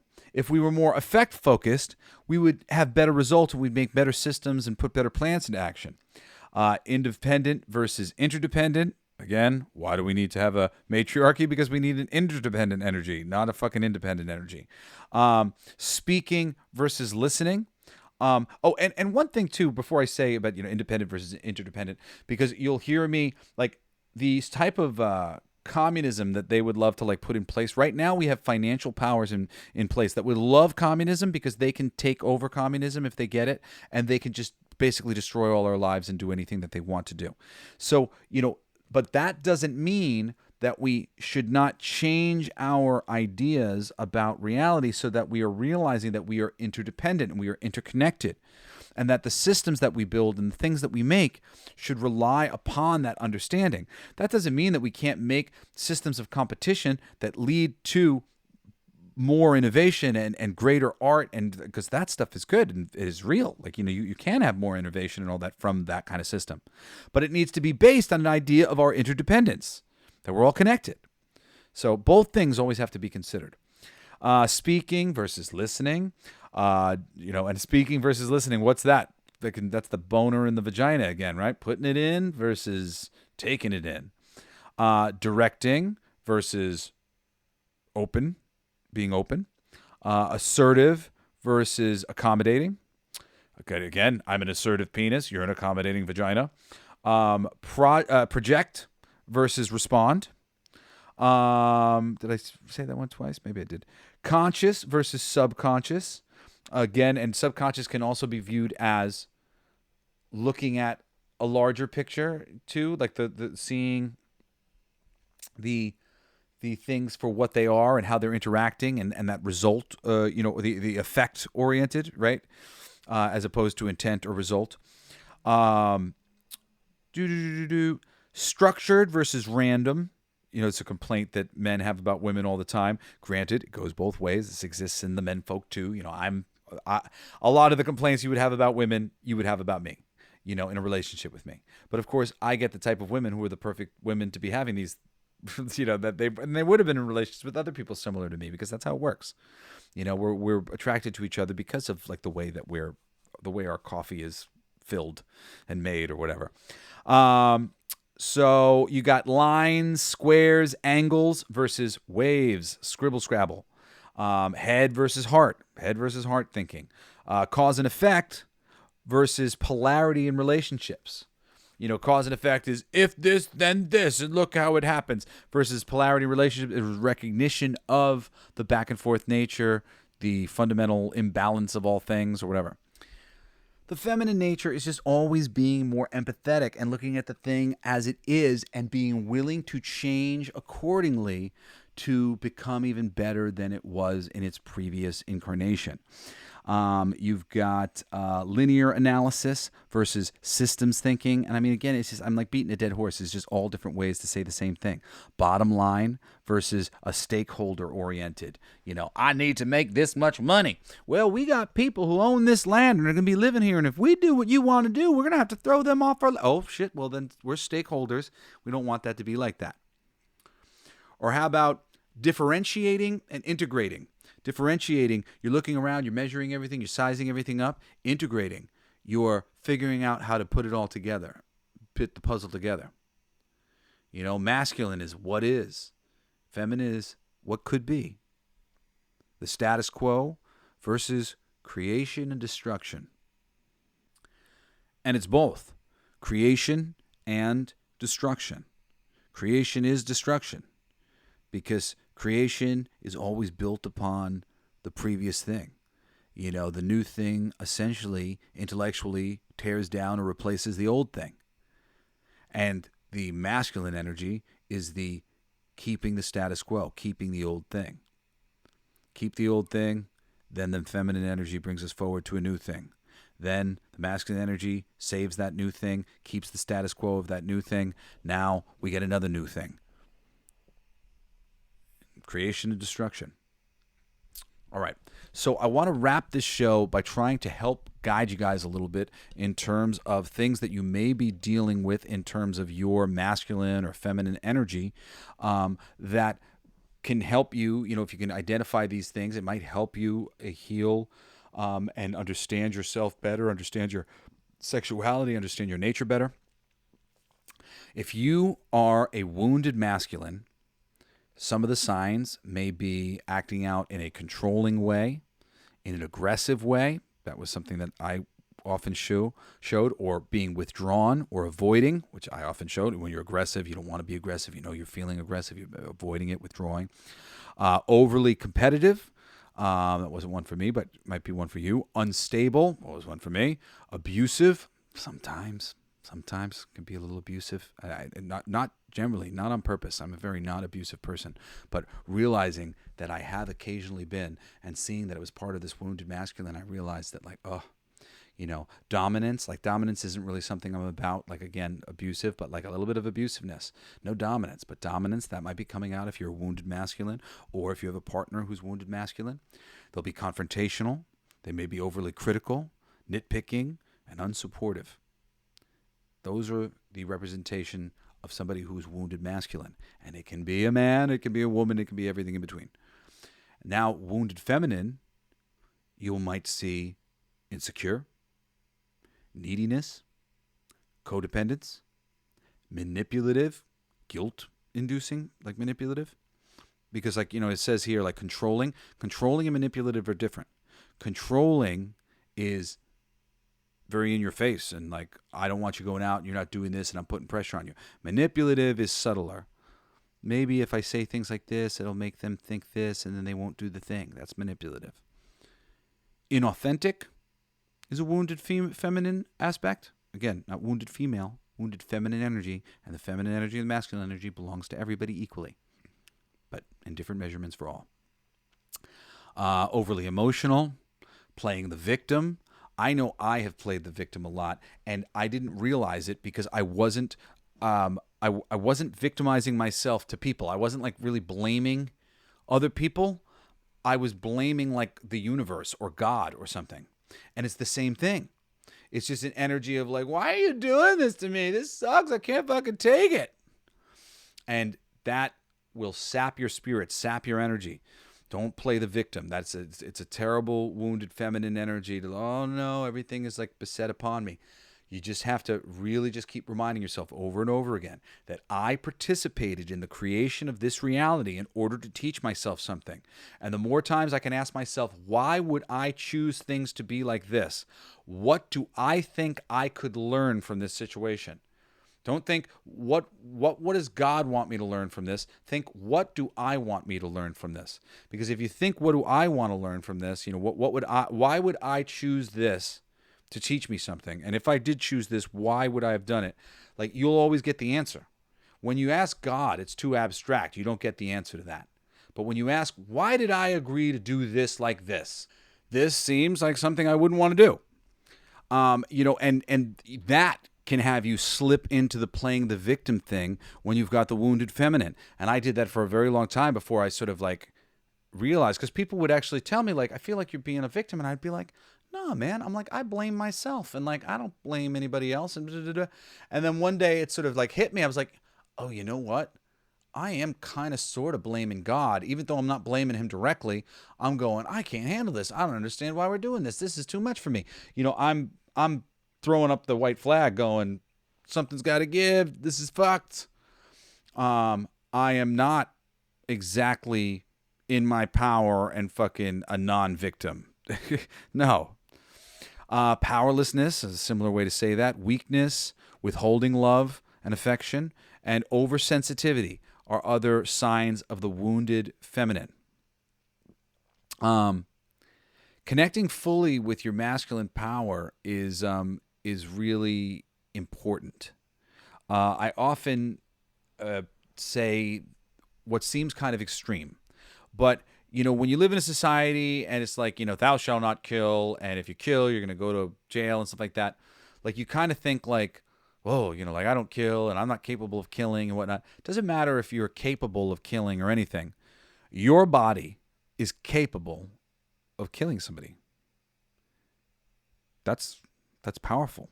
You've probably killed a bug. You may have killed an animal with your car. You're very powerful. It is in choosing to live peacefully amongst other beings on a free will planet, choosing not to go around hurting people and beating people up, that a real mutual respect is earned from each other. I know that you could rearrange my face and you could be cruel to me and whatnot, blah, blah, blah. When we're treated like children, it's like, you don't do this and you don't do this. It's like, no, it's like there's a real threat. There's a real thing. Hey, if you're not careful and you got too mad or you were too violent, too whatever, you could kill that guy. And the same goes for them. They could kill you. Respect. A healthy respect for the masculine, power of, our ability to defend a thing is legit, and it is very important. Masculinity is important, and we can't throw the baby out with the bathwater.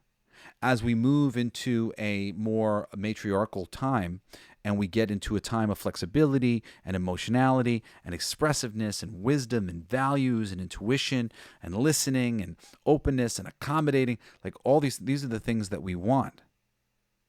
But we cannot forget our fundamental strength and loyalty and honesty and all of the things that we get from the masculine that are so good. We can't get into a completely random state of things for forever, because then we'll essentially never know where we are. We'll just be lost in a flow, versus there's a really nice flow to creating new things, taking a step back to appreciate them. Creating new things, taking a step back to appreciate them. That's the natural flow of the universe, the flow of God. That's the world you want to live in.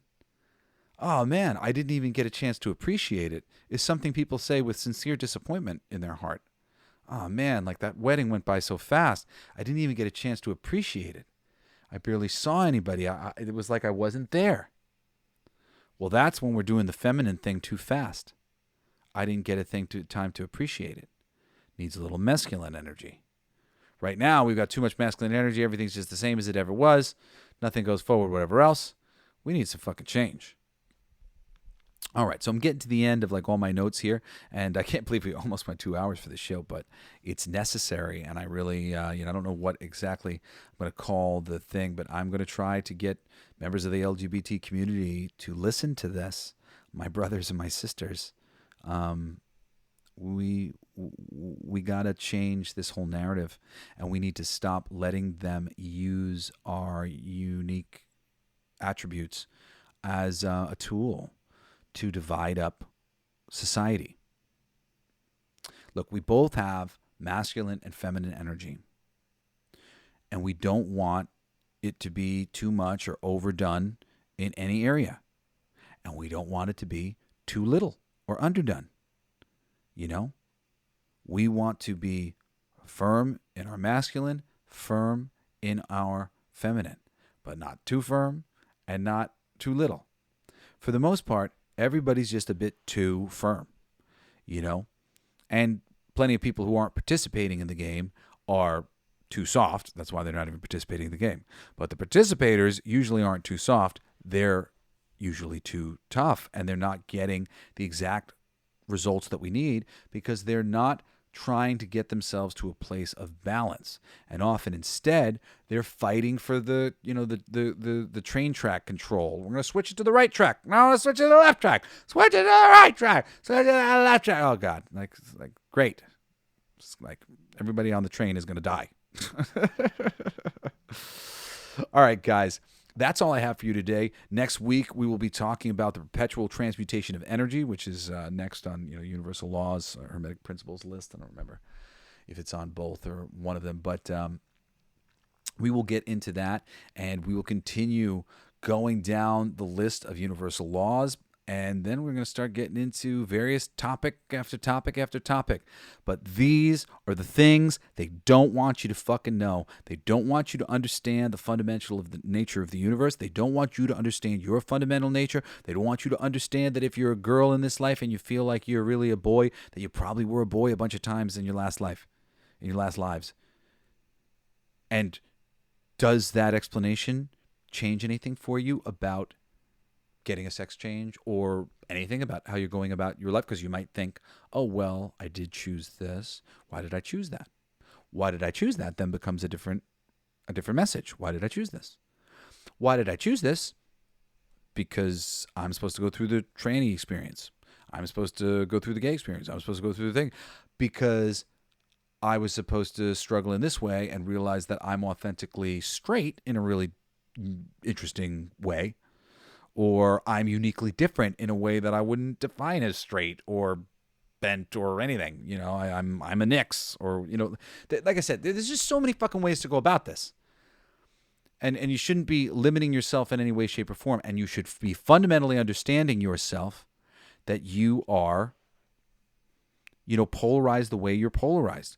Like I was saying, half of the girls that I went out with in high school turned out to be lesbians years later.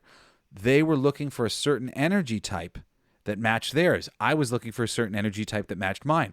I found it in them, even though they would go on to be lesbians, and they found it in me, even though they would go on to be lesbians. And multiple girlfriends who are all lesbos now. And it's funny because, you know, it's like, oh, you know, it used to be this thing about like, it's like, oh, it's like you're gay, you're lesbian. And it is ultimately a little bit. I'm a feminine guy. So feminine guy attracted masculine women who later on went on to be lesbians. You know, I'm not calling them lipstick lesbians or anything, but, you know, I go out with girls who generally kind of look like girls, and I present myself as a guy, even though my energy on the inside is very different. And I told you, I've had a couple different times where I've had a lesbian come up to me and basically tell me, I'm a lesbian. You don't understand. Like, I'm a lesbian. I have no interest in men whatsoever, but I'm very into you. Like, what? I don't even understand why I'm into you, but I'm into you. Do you want to dance or something, you know? The times that it had happened to me, I was married or, you know, with somebody or whatever. But it's happened to me twice. And I always took it as like the greatest compliment. like, oh, that's what a nice call. I made a lesbian, not a lesbian. But it's not that at all. What happened was she met a dude who was wired a lot more like a woman. And when she did, she went, oh man, I really like that dude. And this isn't to say that everybody's got to have a male-female traditional sort of relationship, but it is to say that no matter what you are, there's a girl version of you, there's a boy version of you, or there's somebody in the gay community just like you. You know, it doesn't matter. There's always a relativity to your energy. There's always going to be another one. But you shouldn't be a masculine girl or a feminine boy thinking, I'm never going to find my match in the boys or the girls because I'm so different. That's not true. You totally could. And ultimately, it's your discrimination that's saying, oh, these boys are no good or these girls are no good. You know, it's my discrimination going, I don't really like the penises and like, I prefer the vaginas and the boobs. You know, discrimination's coming from somewhere deep within me that like, I'm more drawn to this. And maybe your discrimination's coming from somewhere more deep within you. But coming from the place of true understanding that you can be a masculine woman, you can be a feminine girl, and a feminine boy, and there will be a partner for you. There will be an opposite number to your dance.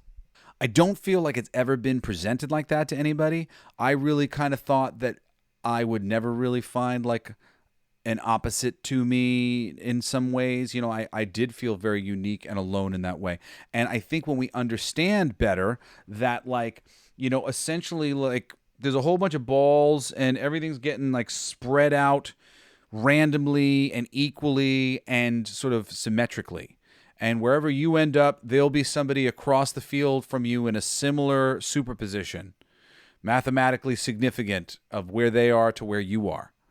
And it's always available. There's all sorts of things. And I could find a guy tomorrow that all of a sudden I was like, oh my God, like I'm like really attracted to this guy for X, Y. I'm sure there exists some friggin' configuration of a thing that would actually make me change my mind, make me think, oh God, I guess I'm wrong.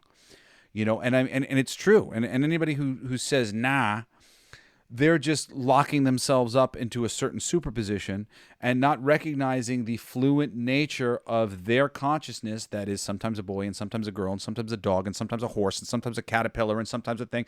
And they're just allowing taboos to run their life. And that's okay. Lots of people let taboos run their life. We don't have to do that. But we don't have to create new taboos to haunt the people who don't want to play in the variety field that exists. We don't have to go to the straights and be like, you're a bigot and you're this and you're that. God, it's not worth it. We are elevating our consciousnesses beyond that sort of thinking. So don't drop your freaking consciousness down to their level to be bigots like they were to us so long ago. Okay? All right, guys. I love you so much. Thank you so much for joining me on another fucking awesome episode of Everything They Don't Want You to Know. I hope you will come back this coming and every coming Friday for more episodes. I've got like 6 more episodes of teaching universal law, or 7 more episodes of teaching universal laws, which are the foundational and most important things that they don't want you to fucking know. They are the things they are teaching at these Freemason lodges and the Illuminati and Skull and Bones and shit. They are teaching them the fundamental natures of reality, and then fucking black magic, how to freaking manipulate people and manipulate all of this energy and all of these paradigms that are going on all the time.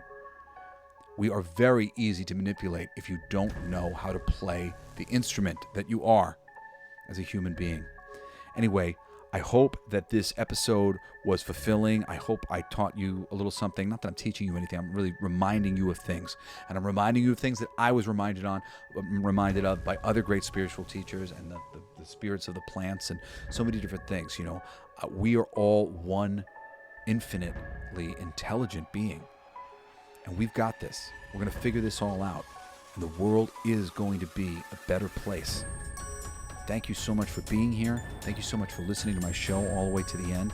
Please share this show with other people. Get this out there. Let this be the conversation in the future about gender and sexuality and all these things, and not the one that we're having right now, because the one that we're having right now, I don't find particularly helpful. Anyway, I love you guys with all my heart. Care Bear Stare. Join me next week for another fucking awesome episode of Everything They Don't Want You to Know.